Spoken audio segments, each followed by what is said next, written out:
कैसे हो आप? मैं ठीक हूँ सर। बहुत अच्छा लग रहा है आपको देखकर काफ़ी टाइम के बाद। पहले तो कॉन्ग्रेचुलेशंस, आपका बहुत बहुत ज़बरदस्त सक्सेसफुल रिजल्ट आया है। आई डिड नॉट एक्सपेक्ट कि लास्ट टाइम जब आपका हुआ था, जब हमने रजिस्ट्रार का किया था इंटरव्यू, तो मुझे लगा था आप सहमे हुए हो और यू जस्ट स्टार्टिंग, और मुझे तब लगा था कि you need a lot of improvement अभी, क्योंकि तब काफ़ी मुझे ऐसा लगा था कि आप में वो अभी शुरुआत के तौर पे जैसे ही बच्चा होता है उस वक्त, तो जी ऐसी सर, मैं ऐसी यही फीलिंग प्रीपेड आई। थी तभी। जी जी जी। बहुत ज़बरदस्त रिजल्ट आया आपका, और ऑल द वेरी, पहले तो congratulations to you and your family, और all the very best to your future. अभी तो आपका मुझे लगता है यूपीएससी का भी प्लान होगा। सर मैंने मेंस एक दफ़ा लिखा यूपीएससी का, तो वो क्वालिफाई नहीं हुआ, तो इंशाल्लाह इस दफ़ा दूंगी प्रीलिम्स। इंशाल्लाह। तो कैसा लग रहा है आपकी सिलेक्शन के बाद, रिजल्ट देखने के बाद? How was that 1 hour after after the selection list came out? Sir अल्हम्दुलिल्लाह, I am feeling good, but it's taking still taking time to sink in, still it hasn't. So you've got a rank of 7, right? Yeah sir. ठीक ठीक।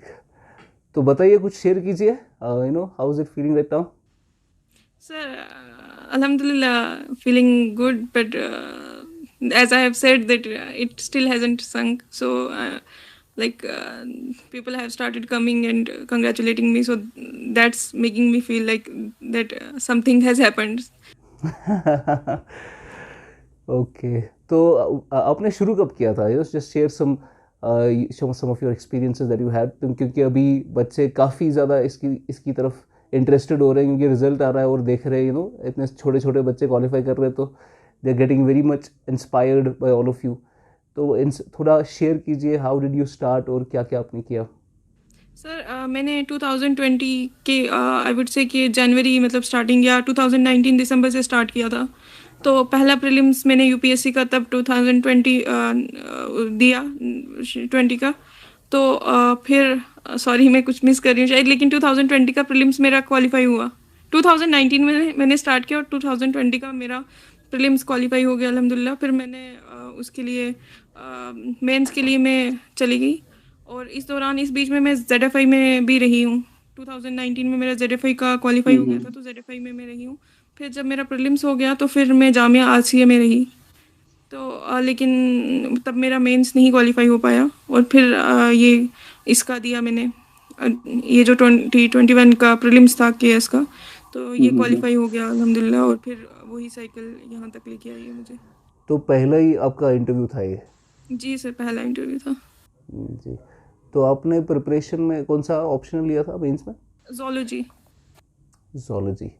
कैसा था zoology का result इस बारी? Sir मुझे लगता है कि मुझे अच्छे मार्क्स मिले होंगे जोलॉजी में। अच्छा हुआ था मेरा, एक पेपर थोड़ा सा था ऐसा, लेकिन ओवरऑल मुझे लगता था कि ठीक हुआ है मेरा, ऑप्शनल ठीक हुआ है। आपका बैकग्राउंड भी उसी में था? जी सर, मैंने मास्टर्स की थी जोलॉजी में। ठीक। तो जोलॉजी, एंथ्रोपोलॉजी, एंथ्रोपोलॉजी क्यों नहीं लिया तब?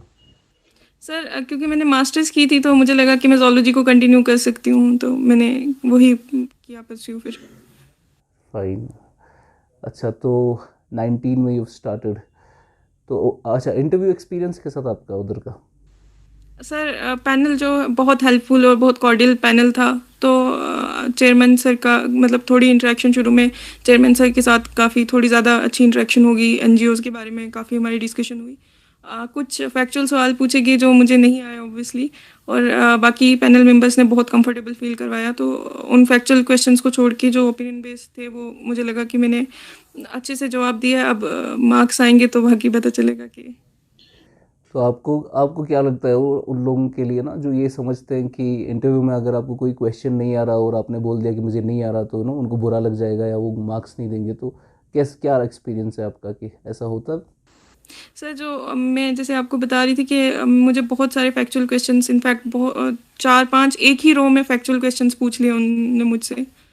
तो जब एक दो नहीं आए, जो एक दो शायद मैं सोचती तो आ भी जाते हैं, वो भी उस चीज़ में थोड़ा वो हो गए। और मतलब थोड़ा सा ही लगा मुझे कि 5 क्वेश्चन एक रो में पूछ लिए फैक्चुअल, और सब में मैं बोल रही हूँ sir I am sorry I don't know. तो मुझे लगा कि शायद ये एक गलत वो होगा, लेकिन ऐसा कुछ भी नहीं हुआ। मतलब जब नेक्स्ट मेंबर आए तो उन्होंने मुझे बड़ा कंफर्टेबल फील करवा दिया, और बाकी जो इंटरव्यू अल्हम्दुलिल्लाह मतलब अच्छा गुजर गया, ठीक हुआ। तो इससे फ़र्क नहीं पड़ता कि क्या। और इनफैक्ट उन्होंने लास्ट में मुझसे ये चीज़ भी पूछी कि आपको लगता है कि इंटरव्यू की कोई सिग्निफिकेंस है? नॉलेज तो हमने आपकी टेस्ट कर ली है मेंस में, तो हम इंटरव्यू क्यों ही लें? तो फिर इससे यही पता चलता है they are checking for something else, not just your knowledge. ये मे बी क्या चेक करते हैं वो, लेकिन नॉलेज नहीं है ऐसे से। ठीक, जब हमारा इंटरव्यू हुआ था तो मुझे याद है आपके पीछे कोई आ रहा था और वो उधर इधर कर रहे थे और आप अपने कैमरा को ऐसे हिला रहे थे, तो यू ट्राइंग टू एडजस्ट। हाँ, अच्छा, तो आपने पढ़ाई में what has been your strategy? Prelims के लिए क्या था, फिर मेंस के लिए क्या था? आप तो अपना स्ट्रेटजी शेयर कीजिए। सर मेरा ऐसा कोई अलग अलग स्ट्रेटेजी नहीं था कि प्रीलिम्स के लिए मैं अलग पढ़ाई करूंगी या मेंस के लिए मैं अलग पढ़ाई करूंगी। मैंने मतलब होलिस्टिक, जैसे मुझे लगा कि अगर मैं प्रीलिम्स के लिए कर रही हूँ तो फिर ऐसा नहीं हो कि मैं मेंस के लिए फिर दोबारा से मुझे करनी पड़े। तो प्रीलिम्स के लिए स्पेसिफिकली मैंने ये किया कि मैंने बहुत ज़्यादा टेस्ट सीरीज़ और एमसीक्यूज़ बहुत ज़्यादा, मैं एमसीक्यूज़ सिर्फ इसलिए नहीं करती थी कि मुझे लगता था कि मैं खुद को टेस्ट कर रही हूँ। मैं एमसीक्यूज़ और टेस्ट सीरीज़ इसलिए भी करती थी कि मुझे लगता था कि ये भी मुझे नॉलेज बढ़ा रहे हैं, जो आंसर्स मुझे इनसे मिल रहे हैं ये भी मुझे नॉलेज बढ़ा रहे हैं। तो प्रीलिम्स के लिए तो मतलब सी सेट पे फोकस करना तो मुझे लगता है अभी सबसे इंपॉर्टेंट है अपार्ट फ्रॉम यू जीएस। तो सी सेट पे थोड़ा फोकस किया और यही टेस्ट सीरीज़ वगैरह एमसीक्यूज़ वगैरह बहुत किए। और मेंस के लिए ये है कि मतलब सारा जो जितना मुझसे दिख रहा था सिलेबस वगैरह जो सारी चीज़ें हैं, तो मैंने पीवाईक्यूज़ वगैरह पिछले देखिए क्या ट्रेंड आ रहे हैं, किस तरह चीज़ें हो रही हैं। और मतलब मैंने कुछ टॉपर्स के देखे आंसर्स वगैरह कि किस तरह लिख रहे हैं, क्या मतलब किस तरह मुझे फ्रेम करना आंसर। तो उस सारी चीज़ों से करके तो मैंने मेंस की तैयारी की। तो बार बार ये कहा जाता है क्वेश्चंस रिपीट नहीं होते हैं यूपीएससी में या केएस में, तो आपको लगता है कि रेपिटेशन का क्या आपका एक्सपीरियंस रहा है मेंस सर में? जैसे मुझे लग रहा है कि थोड़ा बहुत मतलब इस दफ़ा मैं ये नहीं बोलूँगी कि रिपीट हुए। जैसे जीएस3 का एग्ज़ाम था, उसमें मैंने देखा कि एक दो क्वेश्चंस यूपीएससी के पुराने क्वेश्चंस आए हुए थे। एक कुछ इन्फ्लेशन और जीडीपी के रिलेटेड सवाल था, एक और था शायद मुझे याद नहीं आ रहा अभी। लेकिन ये नहीं है कि मतलब आप रिपीट नहीं हो रहे हैं तो यार हम एक्सपेक्ट कर रहे हैं कि रिपीट होंगे तो हम सारे वो ही आंसर्स कॉपी करके लिखेंगे। वो आपको एक आइडिया देते हैं कि क्या डिमांड क्या है, एग्ज़ाम की डिमांड क्या है, वो किस किस्म के क्वेश्चंस पूछ रहे हैं। तो अब उससे आपको एक आइडिया मिल जाता है पीवाईक्यूज से कि हाँ। और यूपीएससी का भी जो हम देखते हैं आंसर्स, उनमें भी मतलब होता है कुछ ना कुछ, मतलब पिछले आंसर से क्वेश्चन से रिलेटेड होते हैं उनके नए थीम्स रिपीट बार बार होता है।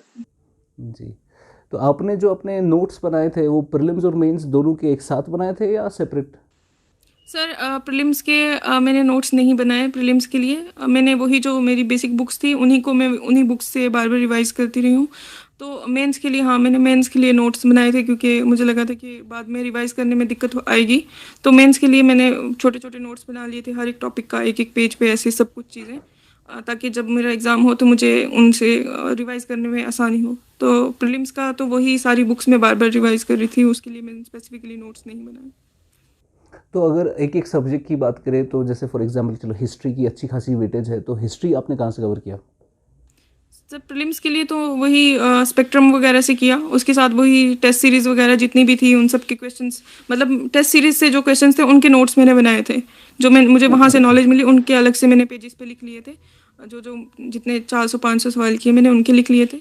तो अगर मेंस के लिए मैं हिस्ट्री की बात करूं तो वही जो स्पेक्ट्रम की ब्रॉडर थीम्स हैं, जैसे मान लो टॉपिक्स हैं, मुझे पता है कि सिविल डिसोबीडियंस के बारे में मुझे क्या कॉजेज़ थे, क्या उसके इम्प्लीकेशन से क्या हुआ, ऐसे मतलब मैंने ब्रॉडली उसको वहीं से रिवाइज कर लिया था। तो एक और शायद मुझे टॉपिक का नाम याद आ रहा है, मुदित जैन सर के एक थे, उनके नोट्स भी मुझे मिले थे मॉडर्न हिस्ट्री के। वो भी मुझे काम में आए थे बाद में जल्दी रिवाइज करने में, क्योंकि स्पेक्ट्रम थोड़ी सी बल्कि होती है तो जल्दी रिवाइज करने में वो भी काम आए थे। और बाकी के सब्जेक्ट्स में आपने कौन कौन सी चीज़ें कंसल्ट किए? सर अगर मैं GS1 की बात करूं तो ज्योग्राफी के लिए मैंने PMFIS किया प्रीलिम्स के लिए अपार्ट फ्रॉम NCERTs, और मेंस के लिए भी मैंने PMFIS ही किया। और उसके अलावा सोसाइटी के लिए मुझे नोट्स जो मतलब जैसे कम्युनलिज्म, रीजनलिज्म, जो भी टॉपिक्स थे, तो इनके मैंने खुद से ही रिसर्च करके जो जो चीज़ें थी मैंने खुद के नोट्स बना लिए थे, जितने ब्रॉडर टॉपिक्स थे। और क्योंकि कुछ चीज़ें इसकी सोशल जस्टिस GS2 के साथ वो हो रही थी, तो वो मैंने करंट वाले वो नोट्स GS2 और GS1 के वल्नरेबल सेक्शंस और वो सारी स्कीम्स वगैरह वो अलग से बना लिए थे। उसके अलावा पोस्ट इंडिपेंडेंस के भी मैंने इंटरनेट वगैरह से नोट्स उसके भी अलग से बनाए।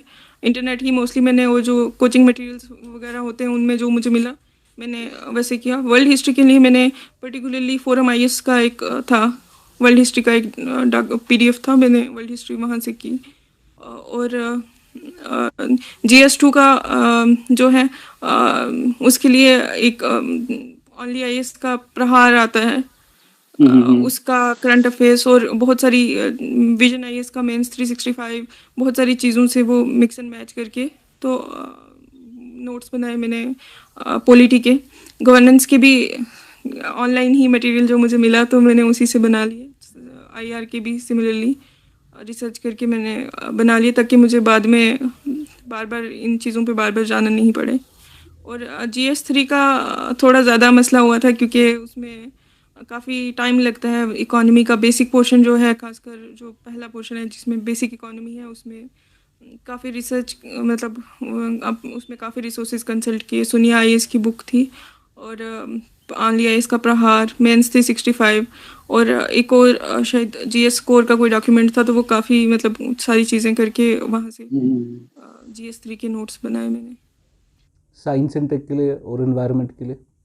सर साइंस एंड टेक के लिए राउज IS का एक कंपास करके एक आता है मैगजीन, तो उसमें सारे टॉपिक्स अच्छे से थे, तो वो मैंने वहीं से 5G या जो भी टॉपिक्स थे उन्होंने बिल्कुल छोटे छोटे करके लिखे थे, वो मैंने वहाँ से किए थे। और एनवायरनमेंट का इतना मैंने किया क्योंकि शायद जूलॉजी में मेरा एक था होल्ड एनवायरनमेंट में, मुझे एक चैप्टर था, तो मैंने इतना वो नहीं किया, बस करंट जो हैपनिंग्स थी तो मैंने उसके थोड़े बहुत मतलब ज़्यादा नोट्स नहीं बने थे उसके, मुश्किल से 5-6 पेजेस के, और बाकी मेरा स्टैटिक वगैरह वो जूलॉजी का क्योंकि एक चैप्टर था तो उससे कवर हो रहा था, तो वो मैंने वहीं से कर लिया। ठीक है, तो मुझे बताइए आंसर राइटिंग बच्चे को कैसे सीखनी चाहिए? सर मेरा एक्सपीरियंस ये है कि मैंने पहली दफ़ा आंसर राइटिंग जामिया में ही की थी, तो मुझे लगता है कि जितना आप प्रैक्टिस करोगे वहाँ पे सिर्फ ये मैटर नहीं करता कि आप कैसा लिख रहे हो, कंटेंट कितना कैसा अच्छा है, आपको ये भी होता है कि आप एक क्वेश्चन देख रहे हो उसी टाइम आपके दिमाग में क्या स्ट्राइक कर रहा है, क्योंकि आपके पास मुझे लगता है कि 3 घंटे होते हैं, उसमें इतना टाइम नहीं होता कि आप उसको सोचो कि अच्छा मैं जो आपको ऐसे फ्रेम करूँगी या करूँगा। तो मुझे लगता है कि वो चीज़ आपको प्रैक्टिस से ही आती है। जब आप आंसर राइटिंग थोड़ी प्रैक्टिस करते हो, आप जब चीज़ों को देखते हो, कीवर्ड्स वो करते हो, आपको पता होता है कि हाँ ये कीवर्ड्स हैं, मुझे इन्हीं पे फोकस करके इसका वो सारी चीज़ें लिखनी है, तो ये मुझे लगता है कि ज़्यादा नहीं तो एटलीस्ट हर एक सब्जेक्ट के 5 से 10 आंसर्स तो लिखे हों, तो फिर मतलब एटलीस्ट आप वहाँ पे पेस भी पकड़ सकते हो और आपको टाइम नहीं लगता कि मुझे इसमें क्या लिखना है, क्या नहीं करना, लिखना क्या नहीं इम्पोर्टेंट। तो आपको आप अपने जो जामिया में या जैसा भी आपका सर्कल रहा है, आपको क्या लग रहा है कि वो इम्पोर्टेंस क्या है गाइडेंस की इस पर्टिकुलर एग्जामिनेशन में? सर मैं जब जो पहला मेरा UPSC का मेंस था, टू बी वेरी ऑनेस्ट मुझे नहीं पता था कि मेरे पास नोट्स भी नहीं थे, मुझे नहीं पता था कि मुझे कहाँ से पढ़ाई करनी है, सिवाय जूलॉजी के मुझे नहीं आइडिया था कि मतलब मुझे ये भी नहीं पता था कि क्या पूछेंगे, ना मैंने PYQs वगैरह रेफ़र किए थे, कुछ भी नहीं किया था। तो उस टाइम वक्त बहुत कम था, लेकिन जो गाइडेंस मुझे जामिया में मिली उसके बाद ही मुझे पता चला कि हाँ सिलेबस तो बहुत बड़ा है, इसमें मुझे चीज़ों को किस तरह करना है, किस तरह क्या चीज़ें इंपॉर्टेंट हैं, क्या किन चीज़ों पे फोकस रखना है, वो मुझे जामिया में गाइडेंस मिली तो ही मैं कर पाई। अगर मैं जामिया में नहीं होती, यहाँ होती, हाँ शायद मुझे लोग मिल जाते लेकिन थोड़ा टाइम और लगता ये अचीव करने में। तो अगर आपको किसी को बताना हो कि ये एक चीज़ अपने आप में डाल दो और तुम क्वालिफाई कर लोगे, वो एक चीज़ क्या होगी? सर एक चीज़ होगी कि परसिवेरेंस और पेशेंस, क्वालिफाई कर लेंगे वो, अगर वो थोड़ा डटे रहेंगे, अपने मेंटल हेल्थ को वो देंगे टाइम, उस साथ में डटे रहेंगे, पढ़ाई करते रहेंगे। ये एक ऐसा जर्नी है जिसमें आपको बहुत अप्स एंड डाउन्स आएंगे, बहुत सारे लोग कुछ डिमोटिवेट करेंगे आपके, आप किसी स्टेज एग्ज़ाम के 3 स्टेजेस हैं, किसी पे भी फेल हो जाओगे, पीछे रह जाओगे, फिर आपको लगेगा ख़त्म हो गया सब। तो उसमें सबसे इम्पॉर्टेंट है कि आप डटे रहो, अगर आपको खुद पे कॉन्फिडेंस होगा तो आप कर पाओगे, मुझे तो यही लगता है सर। तो उसमें ये इंसान ऐसे सेटबैक से कभी इंटरव्यू में गिर जाता है, कभी मेंस में गिर जाता है, कभी फिर इंटरव्यू करके फिर प्री क्वालिफाई नहीं होता। तो ये डटे कैसे रहना है? सर ये चीज़ मतलब इसके लिए बहुत सारी चीज़ें इंपॉर्टेंट है, जैसे आपकी फैमिली का सपोर्ट भी होना इंपॉर्टेंट है। उसके बाद आपको ये खुद में कॉन्फिडेंस होना बहुत इंपॉर्टेंट है कि आपको कॉन्फिडेंस है कि आप कर सकते हो। ये चीज़ आप में होगी तो हाँ आप आगे बढ़ सकते हो, आपके दोस्तों का वो होगा, आपका पीयर ग्रुप। और सर हमारा जो मतलब ये खासकर जो भी लोग ये यूपीएससी या इसके लिए पढ़ाई करते हैं, स्टेट पीएससी के लिए, तो उन लोगों का ना वो जैसे इस रेस में आ जाते हैं तो फिर उनके लिए निकलना थोड़ा मुश्किल हो जाता है, तो फिर वो ऑटोमेटिकली डटना पड़ता ही है। तो कहीं ना कहीं आपको दूसरे लोगों से इंस्पिरेशन मिल जाती है कि अच्छा इसका 5वीं अटेम्प्ट में हुआ, इसका चौथी अटेम्प्ट में हुआ, तो कभी मेरा भी हो जाएगा। वो लोग तो ये इंस्पायर करते हैं जो ऑलरेडी इस रेस में होते हैं। जी, ये कहा जाता है कि इतने साल की प्रिपरेशन और इतने साल का हार्डवर्क 2-3 साल से जो लगे रहे, वो सारा हार्डवर्क और वो सारी जो पेन और सफरिंग होती है वो सारी गायब हो जाती है सिलेक्शन लिस्ट के 1 घंटे के बाद। वो सब भूल जाता है फिर इंसान को। जी सर सब भूल जाता आपसे। ओके, तो अब क्या आपका प्लान है, और how are you planning on your days, और कैसा जा रहा है? और अच्छा, पहले तो आपका टाइम टेबल क्या था पढ़ने का? कितने घंटे पढ़ते थे? बिकॉज आमतौर पर एक कहा जाता है कि कितने घंटे पढ़ना है। सर मैं एक बहुत वो स्टूडियस कैंडिडेट नहीं रही हूँ, ऐसा नहीं है कि मैं 8 से 10 घंटे पढ़ती थी।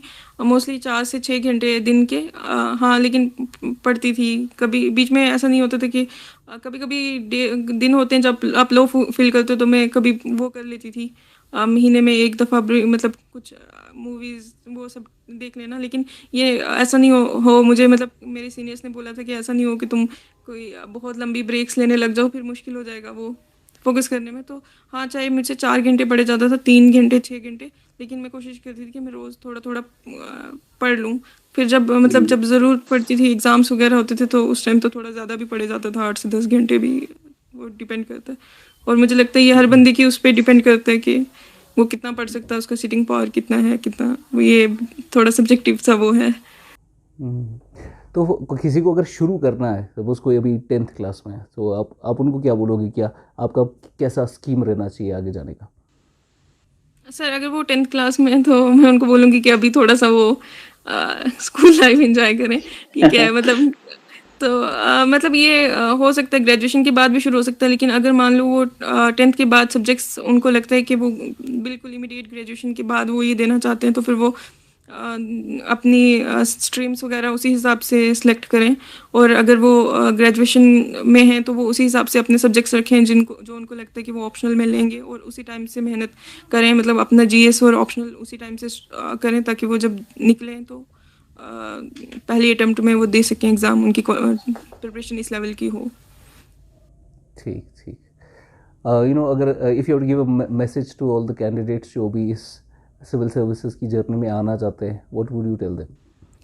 सर मैं एक ही चीज़ बोलूँगी कि मेंटल हेल्थ बहुत इंपॉर्टेंट है। इस जर्नी में सबसे ज़्यादा इम्पैक्ट आपकी मेंटल हेल्थ होती है, और मैं इस चीज़ से सफ़र कर चुकी हूँ। मुझे बहुत ज़्यादा मेंटल इश्यूज रह चुके हैं, तो मुझे लगता है कि ये जर्नी जो है सबके लिए मुश्किल होती है, लेकिन अगर आपकी मेंटल हेल्थ इस जर्नी में ख़राब हो जाएगी तो पर्टिकुलरली आपके लिए बहुत डिफ़िकल्ट हो जाएगा, पढ़ाई करना भी और फोकस करना भी, सब चीज़ें। तो आप पढ़ाई करें, लेकिन साथ साथ खुद को भी स्पेस दें, खुद पे टफ ना हो जाएं, खुद को खुद ही इंस्पायर करें, क्योंकि बहुत सारे लोग आपको इंस्पायर नहीं करेंगे, डिमोटिवेट करेंगे। तो आप जितनी आपसे पढ़ाई हो रही है आप उस पर मुतमईन रहें, और अपनी मेंटल हेल्थ का ख्याल रखें। और क्विंटेसेंस के लिए if you have a message please share. Sir Quintessence के साथ मैंने असिस्टेंट रजिस्ट्रार की थी, और आपके साथ मैंने इंटरव्यू दिया था, और आपका जो फीडबैक था बहुत वैल्यूएबल था, बहुत ज़्यादा। तो मुझे उसके बाद भी मैंने आपके बहुत सारे इंटरव्यूज़ में देखती रही हूँ। तो जो आपकी अप्रोच है, मुझे I am very like happy कि मतलब आप जिस तरह स्टूडेंट्स को गाइड करते हो, तो I know you will be guiding million students in coming years. तो thank you so much. Thank you so much, thank you so much. We congratulate you and your family again. And अभी आपको और आगे जाना है, अभी और चमकना है। तो अल्लाह करे कि आप ब्यूरोक्रेसी के हाइट्स पे पहुँचे और ज़िंदगी में बहुत सक्सेस अचीव करें। Thank you so much, thank you so much मुझे चांस देने के लिए बोलने का। Thank you so much, thank you so pleasure.